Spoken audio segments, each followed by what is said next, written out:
What is going on, guys? Welcome back to another video here on Loud and Proud. Hopefully you guys are doing absolutely fantastic. So bear with me today. I do have a little bit of a cold, so it's kind of bothersome and it kind of is annoying to talk and, you know, breathe through my sinuses. So like I said, bear with me. I'm still gonna try to make it through this video as normal as I possibly can for you guys. So anyways, we're gonna be doing some more work on this truck. Of course, you probably saw in the thumbnail, but this is one of those kind of like modifications, I guess you could say, or more like improvements to the truck that is gonna help in terms of usability, durability, like, you know, just kind of keeping things nice looking and nice operating. So nice looking and kind of helping out the truck a little bit, as well as you when you're driving the truck, you know, with stuff sliding around in the bed. Let me show you what I'm talking about. We have a bed liner kit. It's actually called Herculiner, and I don't know how many of you guys have used one of these. Maybe there's some people that don't like them, some people that love them. I've actually installed 2 of these kits for friends, and they've held up really well if you install them the right way. And we're gonna put it in this truck just because it doesn't have anything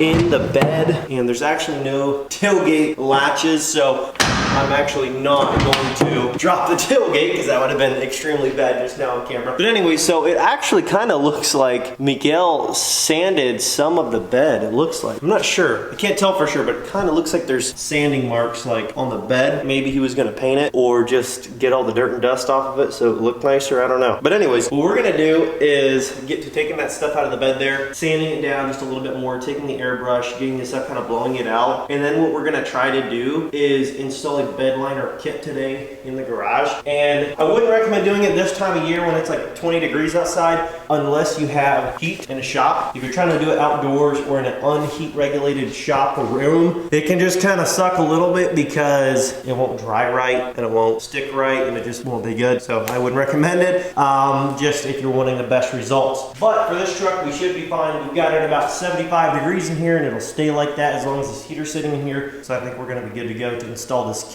Now a kit like this usually runs about 80 bucks in AutoZone, O'Reilly, Napa, stuff like that.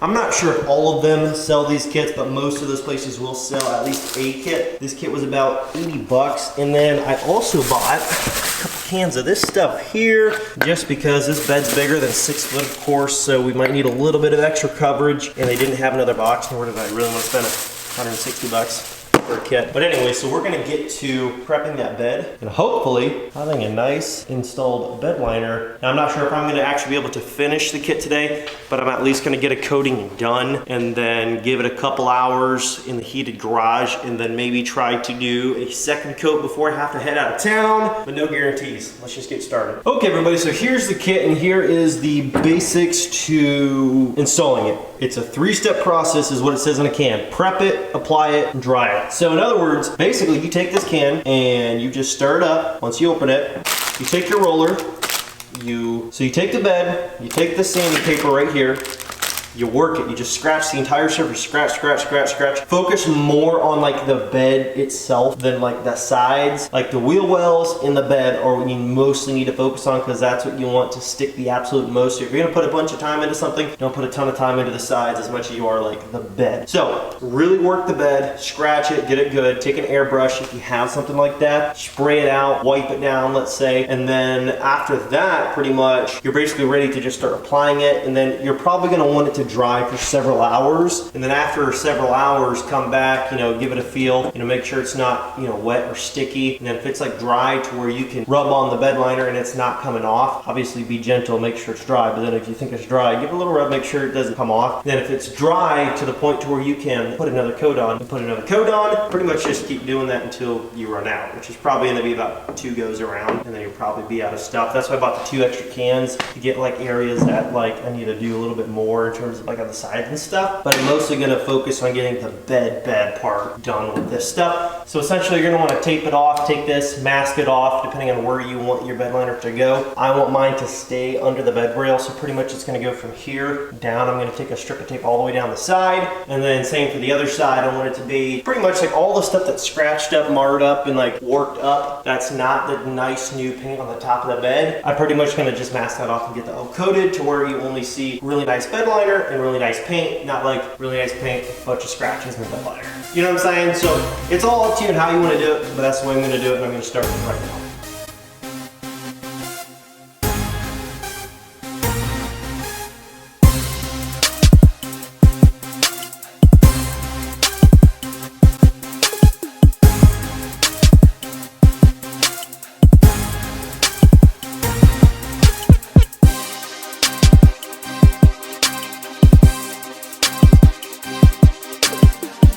Okay everybody, so it's about 1 hour later and we did get the first full coat on the bed. Now keep in mind, first coat, there's probably gonna be 2 more after this, but I've got to rush out of town right now, so I can't do another one right now, nor do I want to crawl all over a wet bed liner and try to do another coat, because that's not fun. So anyways, this is probably gonna have to sit for a couple days before we can get back into getting the next coats on it, but the shop's still gonna be heat regulated so it can dry just fine. But anyways, check it out. First coat on the bed. I did take all the tape off just because I don't want like the bed liner to dry, since it's gonna be a couple days, and then like it stick to the bed liner. Then I pull the tape off, it like rips all the bed liner that I do have on there off, since it'll be like connected. So I just took all the tape off. I'm just gonna retape it up. Tape is cheap. But anyways, you can see all the nice straight lines all around along the top. Nope, no bed liner up on the top. Nice straight even lines.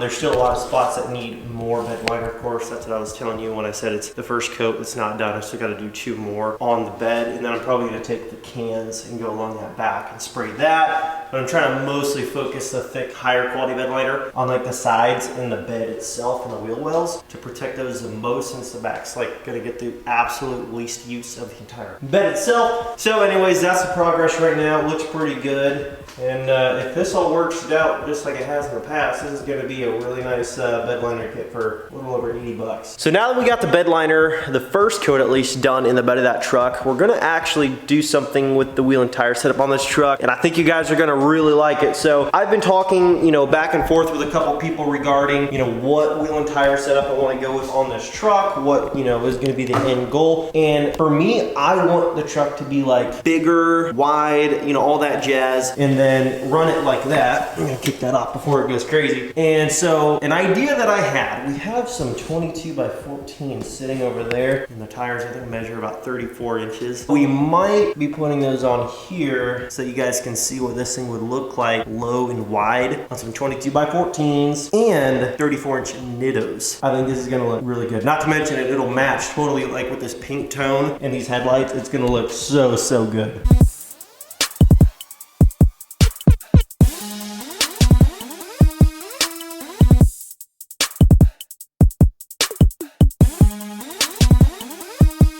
Okay everybody, so we did just get the 14 wides put on this truck, and I gotta say it looks really stinking good. Yeah, I definitely want to go this route, so let's show you guys right now. It's pretty cool looking. Bam!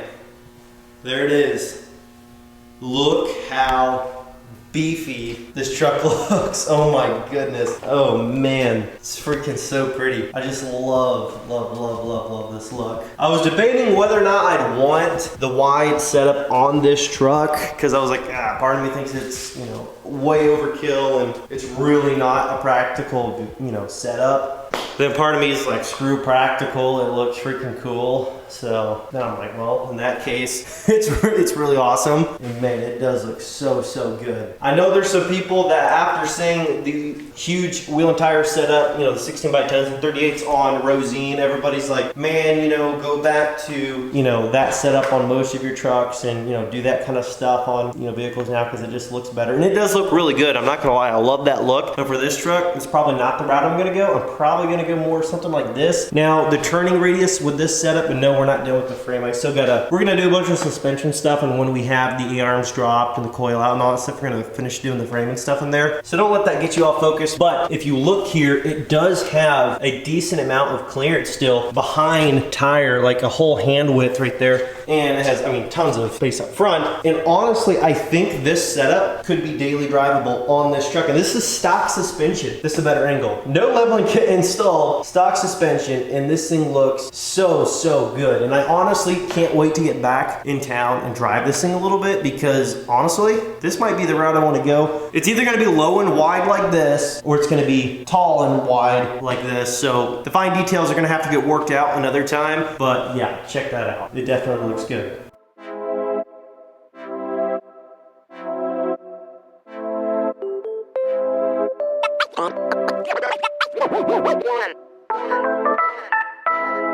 Well, everybody, thank you so much for watching this video. Hopefully, guys enjoyed this. If you guys think we should go with a super wide look on this truck, comment that down below, but not just that. Comment high and wide or low and wide for this particular project, and I will take the comment with the most likes into the highest consideration when it comes to the build for this truck. Thank you guys so much for watching. Do not forget, every $5 is 10 entries to win the 12 valve we call Frosty with $5,000 cash, or the 2015 6.7 Cummins we call Big Blue. If you want to have your shot at winning one of those two trucks, your time is running out. I think you're down to the last like 9 days it is, or it might even be less. It's almost the last week, so just get entered while you can. Every $5 is 10 entries until the last minute of the giveaway, so you might as well get in now before stuff sells out, because you don't want to miss your shot at owning a beautiful truck for as little as $5. Thank you guys so much. Link is in the description below. I'll catch you in the next video. Peace.